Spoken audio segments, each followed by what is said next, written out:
Good evening, everybody, and we're recording 2 days after the Super Bowl, as we will do our Super Bowl review podcast and what I thought about the game. So, once again, I picked the Philadelphia Eagles to lose, and I was wrong. And the Eagles are Super Bowl champions, their first ever Super Bowl in the history of the franchise. So, what happened throughout the game? Well, very offensive. So much offense happened. Probably the best offense in Super Bowl history. I mean, certainly that I can remember where it was back and forth. Pretty much every possession. I mean, there was one punt done by the Eagles some point in the second quarter. And that was it. It was pretty much back and forth. The only drives that did not go very far is, I guess, Nick Foles threw an interception. It wasn't entirely his fault. And Tom Brady was strip sack that pretty much put the Eagles in great position to win. So we'll get back to that later. So how it started out, Eagles moved down the field. So did the Patriots. Eagles did, Patriots did. It went back and forth throughout the entire game. It just kept happening. And despite the Patriots moving the ball, Tom Brady threw for about 504 yards, which broke his own Super Bowl record. Had a spectacular performance. Would have no question been Super Bowl MVP if the Patriots would have won. It would have been completely obvious. And Brady was great. Had one of his better career performances. And that strip sack, now, look, I know it was a huge mistake. It was one of Brady's worst turnovers of his career. No question. We're going to remember that. Brady will be remembered that in some ways. But Brady won 5 Super Bowls, very nearly won a 6th. If Tyree didn't do that helmet catch, the Patriots defense could have just done some more things in each and every Super Bowl. Brady and the Patriots could have 8 Super Bowls. I mean, things could have gone a little better. They could have had 8. It's just that incredible how dominant the Patriots have been. But look, strip sacks happen all the time.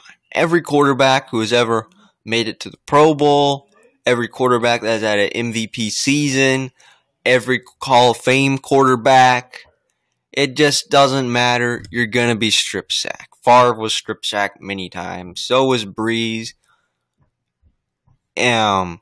The list goes on and on and on. Just so many guys have been strip sacked. So for Brady, if it would have happened week 2, we wouldn't have remembered it. We thought, oh, Brady got strip sacked and the Patriots won 38-10, who cares, or something. That's just an example. But since it happened in the Super Bowl, it pretty much sealed the Super Bowl. That's why it happened. So anyways, after going to the second quarter, again, it was back and forth offensively. I mean, what can I say? But here's one thing that the Patriots did. Missed tackles. A lot of them. Remember that long run by Blunt in the second quarter? It was about 37 yards? Missed tackles. That Corey Clement 55-yard play on a third down conversion, you know what that was? Missed tackles. And there was many other examples. Those were just 2 of them, but there were a lot of missed tackles by the Patriots. They did not look good on defense at all. And the Patriots, here's the deal. First and last game of the year, they shared 2 things in common. In the first game of the year, their defense was terrible. It played awful. Very similar plays, getting beat, long plays. They allowed 42 points. Then, their defense, not good in the first quarter of the year, got better and better, turned into one of the NFL's better defenses at times. But their defense was nothing elite at all. Last game of the year, it played terrible. Same type of things. You saw those touchdown passes. They were fairly deep. That Alshon Jeffrey play was about 35 yards out. They beat them over and over again. Foles played the game of his life. The Eagles just moved the ball so well against that defense. And Tom Brady, yeah, I said earlier he played great. A similar analogy I want to think about is let's go to the 2016-17 NBA Finals, where LeBron James might have played the best basketball of his life, really. Did in the 2016 finals, and was just so great. And clearly the MVP of the finals if the Cavs would have won. Yet, they lost in 5 games. That was the same analogy. Had pretty much no help from anybody else. Just had no chance. The Eagles were just too good for the Patriots that night.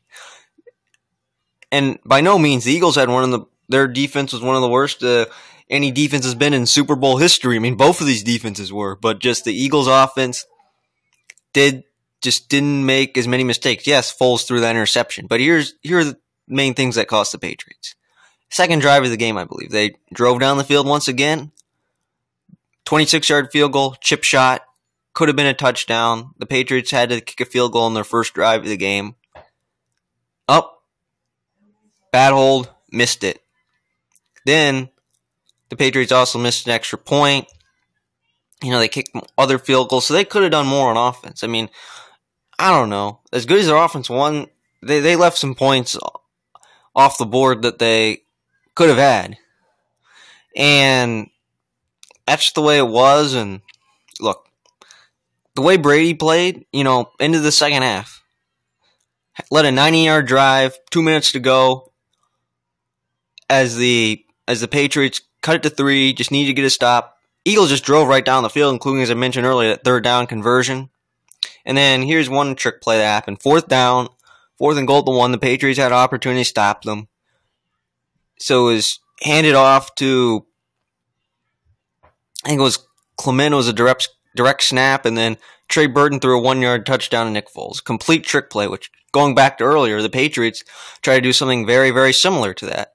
Brady was wide open, probably would have gotten 20 yards or so. No way he was fast enough to score a touchdown in the open field. But Brady could not make the play as a quarterback, which I can't blame him 100%. Again, Foles could have very easily dropped that pass. Burton could have missed that throw. I mean, a play that you just have to execute perfectly. That's one thing that they did. And look, and then coming in, Brady led them right down the field in the third quarter. Eagles, same thing. I think there was multiple touchdown drives. Brady finally gave the Patriots a lead in the fourth quarter, right? 1-point lead. Brady led them down the field. You know what happened?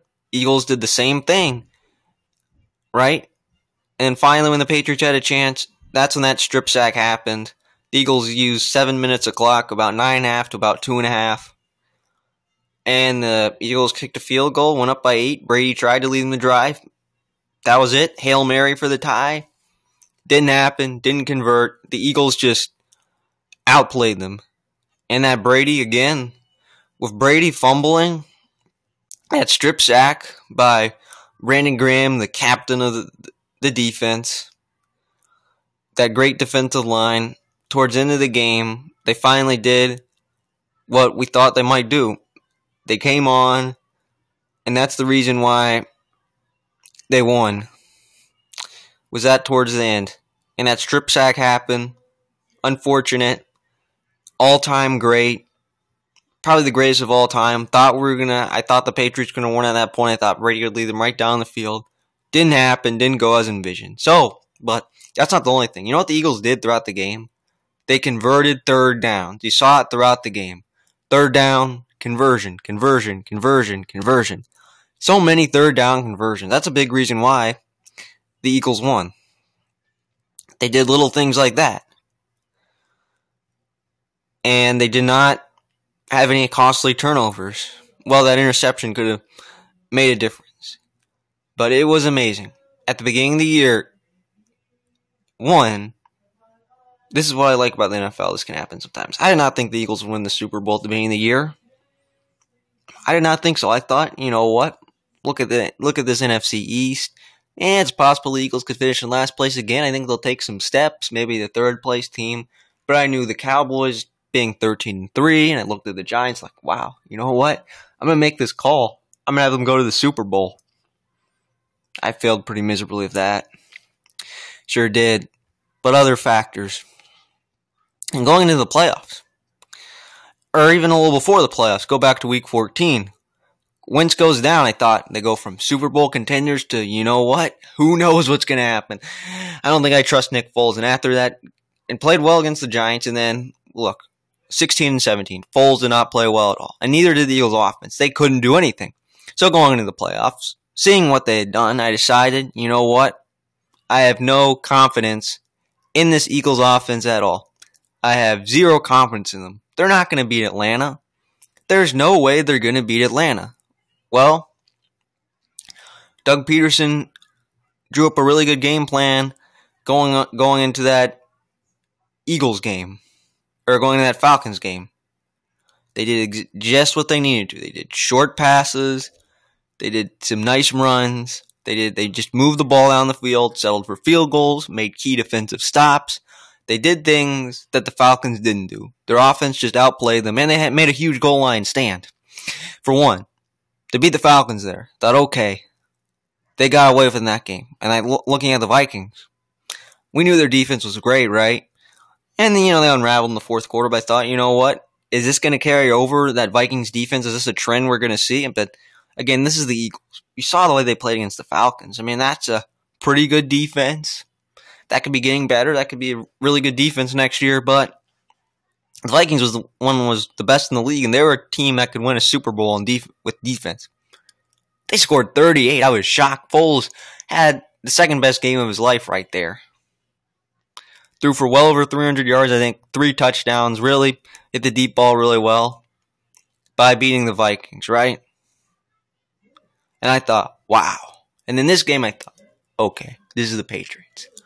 The Patriots have Tom Brady. This is just not going to be the same way. And then the Patriots defense, you look at all the 3 defenses Foles plays. The Falcons, Vikings, Patriots. The Patriots, well, yeah, they don't allow that many points. They allow a lot of yards, so teams can definitely move the ball against them. They just, do things on defense. Either finally, after allowing a long drive, they might finally put it together when they need to. But I thought the Patriots were going to win. I thought they were favored, for sure. And you know what happened? Foles played even better. Foles played the game of his life. Threw for a little more passing yards, threw for 3 touchdowns again, and caught a touchdown. I mean, come on. Those 2 games that Foles put together, 6 touchdowns. I think 1 interception was thrown. Yeah, 1 for sure. And to do those type of performances, about 720 combined yards in those 2 games, is one of the better performances in NFL history. 2 start playoff stretches in NFL history. That was just spectacular. Something that I did not expect. And that's what happened. They beat the Patriots. Incredible what Foles did. That is one of the stories of the year. And the Eagles, they were an underdog team, no question. I picked against them in all 3 games. I was 0 for 3 in picking them. I thought they're not going to beat the Falcons. They're not going to beat the Vikings. And they're not going to beat the Patriots. And you know what they did? They beat all 3. They beat all 3 of those teams. What an incredible ride for the Eagles. It's just what they did. That'll be one of the greatest underdog stories in NFL history. Because again, beginning of the year, I did not think they'd win the Super Bowl. I didn't think they'd make it to the playoffs. You know what? We knew they were going to go into the playoffs, but they don't have Carson Wentz. They're not going to beat the Falcons. They're not going to beat the Eagles. And they're certainly not going to beat the Patriots. Again, Super Bowl 52 champions. That's what they did. And here's another storyline. You know how well Nick Foles played in the last 2 games of the playoffs? And you know what? Carson Wentz, who was probably going to win the MVP, is going to come back and be the starter. Wentz is going to come back and is going to start for this team, is going to be an MVP candidate, and Nick Foles, who I happen to see had 1 year left on his contract, so Foles is going to be back next year, and you don't do a quarterback controversial. I think Foles is too good. Now, I'd certainly listen to trade offers, as I think that if there's this team that needs a quarterback, they're going to try to do that trade. They're going to want to trade for Foles, since a team's going to think, wow, if that's what Foles did, that is incredible. That is incredible. We're going to want to use that, and hopefully that can carry over. And I think teams will want to go for Foles. Trade for Foles, give Foles that extension, Since, again, going into the playoffs, we knew Foles was a backup quarterback, was not a starter that you needed, and did just enough to beat the Patriots. I mean, how you duel against Tom Brady like that and outscore Tom Brady on maybe his best performance of his career, very high up there. And look, some teams are going to want Foles, and Foles is going to leave as a free agent. He's not going to stay a backup for the rest of his career. He's no doubt going to get a better shot, another shot as a starter. Since when you win a Super Bowl, winning a Super Bowl is one thing. Now, if he would have played like Peyton Manning did in the playoffs, did just enough, was conservative, stuff like that. But no, Foles was aggressive in the last two games of the playoffs against Minnesota and New England. And did just that, and has starting experience before. I think Foles can revitalize his career. I really think he can as a starter. And look, he's going to be a backup one more year at minimal. This guy has to start. This guy deserves to be a starter now. And look, and Wentz is going to be a starter too. You're not going to just say, oh, sorry, Wentz, you're not starting. And that's the even scarier part. The Eagles, who I thought, oh, their Super Bowl dreams are crushed this year. They went on and won the Super Bowl without Wentz. You know what that means? With Wentz, they can certainly win another Super Bowl. In fact, I think the Eagles can win the Super Bowl next year.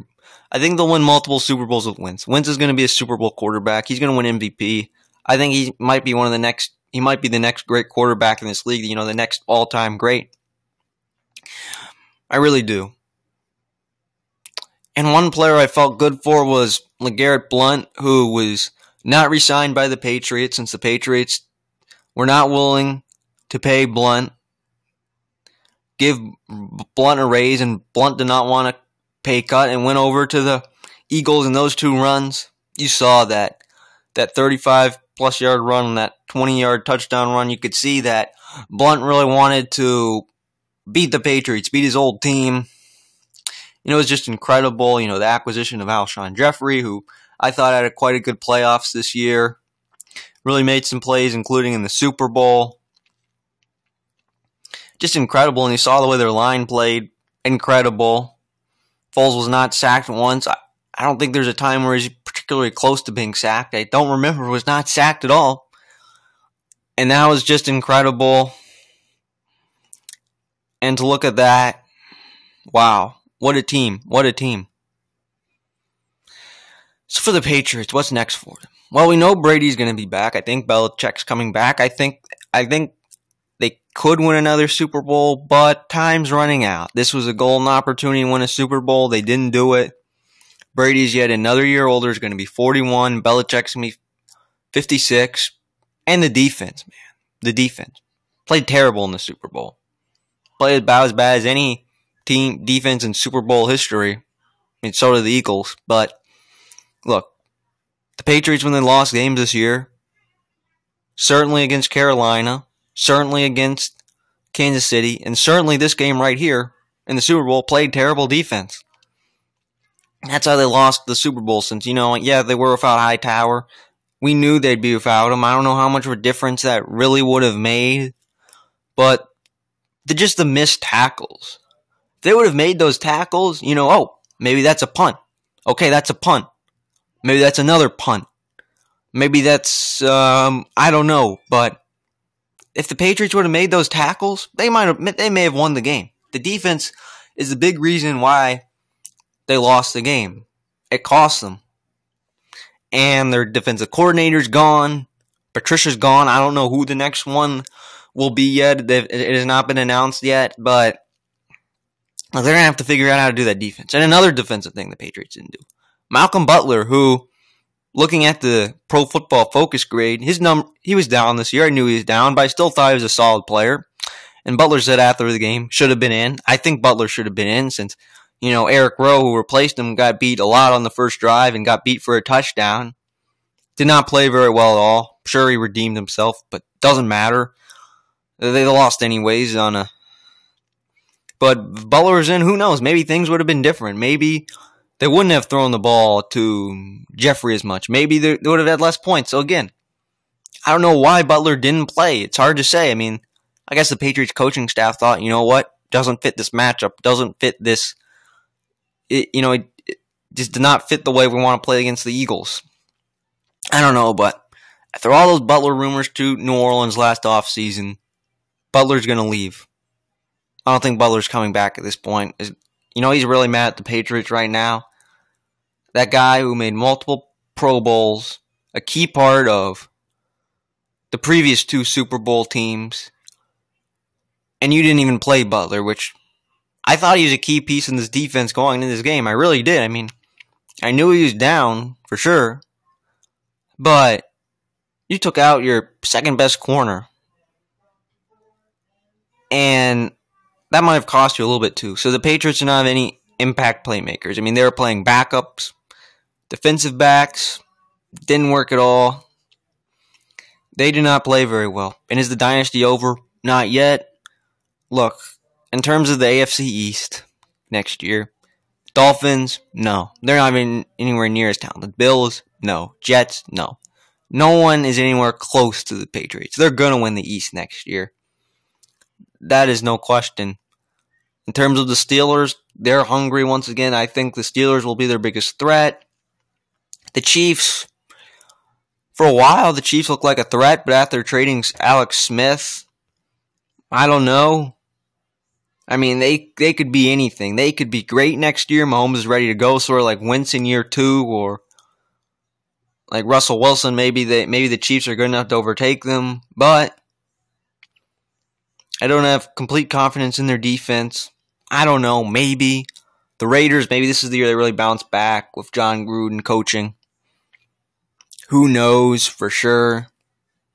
I still think the Patriots may be the favorites, but they're going to make changes to their defense this year. I think Butler's gone for sure. We'll see what they need to do. I think since the defense at times was a terrible weakness for them, and what we saw in week 1 came back this week, came back in the Super Bowl. So the Patriots' time is running out. I mean, Brady says he wants to play till 45. Is he going to be great for 4 more years? Probably not. I think Brady might. I'd look at it year by year. So throughout 2018, I might be thinking, is this it? Is this it? Is this it? I think the Patriots need to take this 1 year at a time, and we'll see how many more Super Bowls they can get. I wouldn't be shocked if they got 1 more. But we'll see. But, and saying this, I think this might be the passing of the torch. Since I think the Patriots are starting to wind down, they really are. I mean, this is not going to last forever. Each year goes by. I mean, think about it. Next year's they're all a year older. And Brady's irreplaceable. You're talking about replacing the greatest quarterback and greatest coach of all time. That is irreplaceable. That is going to be impossible to do. So we'll see what their plan is. Trading Jimmy Garoppolo may really impact that decision. And could it come back to haunt them? I mean, we'll see. In terms of NFC threats to the Patriots next year, the Eagles with Wentz, they're a threat. They just beat them. They're definitely a threat. Maybe Atlanta comes back and is a threat to them once again. Who knows? But looking at it, the Patriots next year will still be one of the NFL's better teams. They're going to win the East next year. They're going to make it to the playoffs. I think they're likely to get a first-round bye. I don't think they take too much of a step back. We'll see. We may see the same matchup next year. It will be very interesting to see. But for now, the Eagles are Super Bowl champions. They deserved it. They're the underdogs. I did not believe in them in any of the playoff games. I outpicked them. Look, my NFC pick going into the playoffs was the Saints. And the Patriots I picked to win the Super Bowl. Didn't happen. So we'll see what happens. We'll see what happens this offseason. We'll see what each team does through the draft. And we'll see what happens next year. But I enjoyed watching the Super Bowl. I enjoyed reviewing it. Thank you for listening.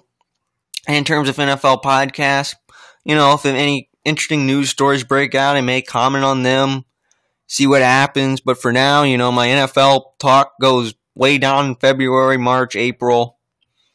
Who knows? I might do a few off-season shows, but for now, I think I'm getting ready to transition into baseball. And again, I'm looking forward to it. So thank you for listening, and we'll see you next time.